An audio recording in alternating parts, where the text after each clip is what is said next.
जब कोई व्यक्ति जागना शुरू करता है तो पहले तो उसे दुख में से ही गुजरना होगा, क्योंकि तुमने जन्मों जन्मों तक दुख अपने चारों तरफ निर्मित किए हैं। कौन उनसे गुजरेगा तुम अगर न गुजरे तो? इसको हमने कर्म कहा है। कर्म का कुल इतना ही अर्थ है कि जन्मों जन्मों तक हमने चारों तरफ दुख निर्मित किए, जाने अनजाने हमने दुख की फसल बोई है, काटेगा कौन?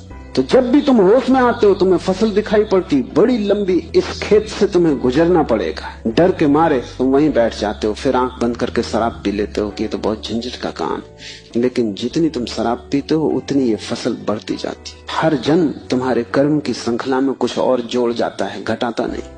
होश से भरोगे तो पहला तो घटना ये घटने ही वाली है कि तुम्हारे जीवन में चारों तरफ दुख दिखाई पड़ेगा, नर्क, क्योंकि तुमने वो निर्मित किया है। और अगर तुमने हिम्मत रखी और तुम उस दुख से गुजर गए तो जिस दुख से तुम सचेतन रूप से गुजर जाओगे वो फसल कट गई। उन दुखों से तुम्हें न गुजरना पड़ेगा फिर। और अगर एक बार तुम सारी दुख की श्रृंखला से गुजर जाओ, अगर तुम उन सब से गुजर जाओ और होश न खो और हिम्मत जारी रखो कि कोई फिक्र नहीं, जितना दुख मैंने पैदा किया है मैं गुजरूंगा, मैं अंत तक जाऊंगा। मैं उस प्रथम घड़ी तक जाना चाहता हूं जब मैं निर्दोष था और दुख की यात्रा शुरू न हुई थी। प्रवेश करूंगा ही, चाहे कुछ भी परिणाम हो, कितना ही दुख, कितनी ही पीड़ा। अगर तुमने इतना साहस रखा है तो आज नहीं कल दुख से पार होकर तुम उस जगह पहुंच जाओगे जहां शिव का सूत्र तुम्हें समझ में आएगा, चैतन्य आत्मा है।